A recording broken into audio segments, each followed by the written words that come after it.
First of all, we would like to mention that G20 renewed its commitment to reduce the cost, but this is much more aligned with the two twin goals that the World Bank has started since 2 or 3 years ago.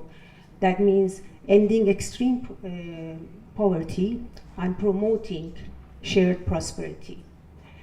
We also noted that the average cost globally has been reduced from the 7.6% to 7.4%. It's a small reduction, but at least it is in direct position. And what we are doing, this has been done through the monitoring of this database, which was established in 2008. They call it Remittances Price Worldwide. It covers about 365 corridors, and that's how we're monitoring the prices.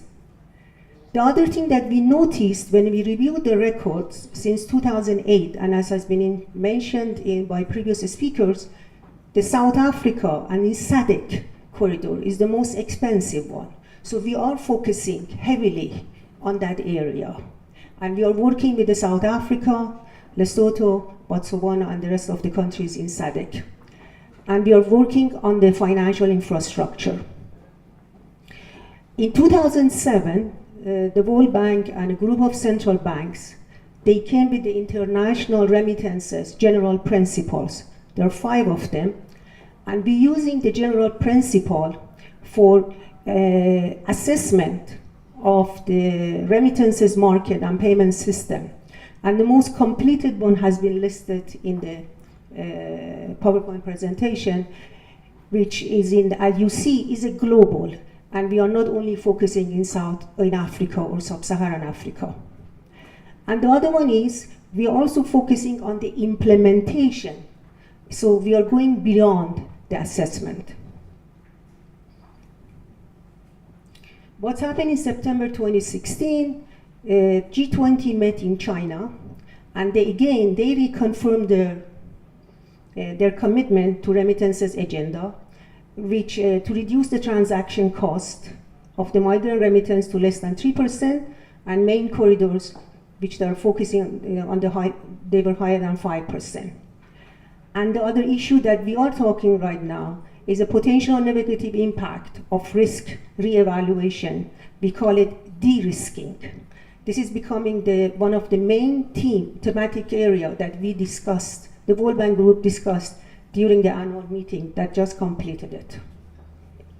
De-risking mainly is a competition among the banks. And I think my colleague Don Terry will focus on that later on. What is the World Bank strategy in the payment systems? We conduct comprehensive diagnosis of payment system and settlement, including remittances markets.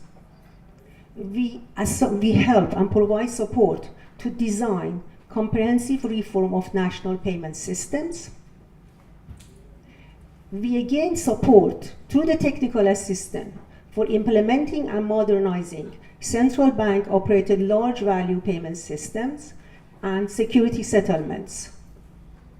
We advise on the enabling legal and regulatory framework. We assist again by demand driven by countries, from the countries, for modernization of retail payment systems and government payments. And the last or the least, in the implementation of payment system oversight, which has to do with the governance. The next few presentations, I would like to invite my colleague, Don Terry, who will be presenting some of the graphs. All the graphs that you see from this slide through the end has been taken from the data of the remittances price worldwide. And we just completed the annual meeting, and this is what it was presented at during the annual meeting.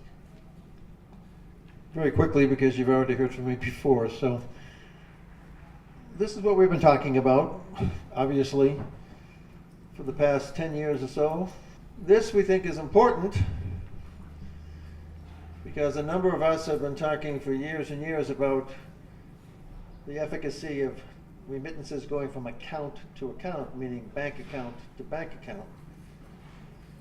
Maybe we need to stop that, because this indicates, to me at least, that the cost of sending money, remittances through banks, hasn't really come down much at all in the past several years. So we see what the future is. The future is the MTOs, about half, more or less, of the price of sending through a bank. Post offices, and even better, the future mobile operators. So instead of account to account, maybe it's going to end up to be apps to apps. The last one seems promising, but I don't want to overdo the prepaid card issuer because there are other costs associated with just the 1.75%. But take a look at the MTOs, take a look at the mobile operators and the post offices. Not bad, not bad. Going in the right direction, as Soheilya said. This is like compound interest. You start to save, as they say, you shave 1% here, 1% there, $1 billion here, $1 billion there. Pretty soon you're talking about real money. But you're compounding it every year, so if you can save $5 billion this year, $5 billion next year, that's a total of 10, and et cetera, et cetera, et cetera. So that's what this shows. It's fantastic. But much more can be done. I think you know the story, basically. This graph, I just wanted to point out the, by far the highest of all of the G20 countries, at least, is from South Africa. We can do much better. Next one. Oh, could you go back, please, just for a second? Sorry. I want to point out that the least expensive, Russia. We have these wonderful things of these apps, but as soon as you cross a border, you're into payment systems and the rest. Now, the Russians aren't particularly known for all of their efficiency, so how come it's 1.7%? Well, the answer is because most of the countries that they send remittances to used to be part of the Soviet Union. And therefore, their payment systems, most payment systems, forget being integrated, many of them aren't compatible. I mean, this drives up the cost. This is something that AIR and others are working on. But for Russia, those systems that they're sending the money back to the countries that used to be part of the Soviet Union, those payment systems are not only integrated, they're compatible and everything else. So, not bad. Next, please. Well, this is the old FDI remittances, ODA. I wanted to point out that every single dollar, pound, euro, whatever you want to call it, is transcribed for ODA and for FDI. For remittances, again, although this is impressive, the reporting is getting better, we still don't know. And particularly, we don't know in Africa how much money really is going for remittances. But you will notice that the remittances are fairly constant. The FDI is volatile. And for most developing countries, FDI isn't really something that they're involved in. So for most developing countries, remittances may well be more than ODA and FDI combined. Next one. Next one. Okay. Well, not to beat this too hard, I guess, but I'm looking at top recipients of remittances. We have Nigeria at 20 billion and Egypt at 18.4 billion. Impressive. But if you just think about that for a second, the World Bank estimates about $35 billion to sub-Saharan Africa.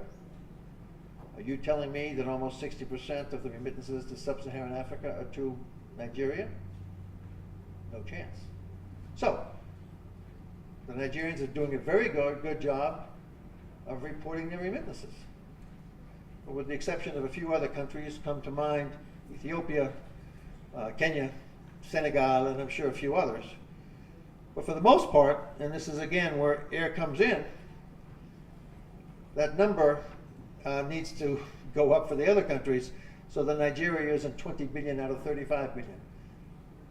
Those are the official numbers, but we know those aren't the accurate numbers.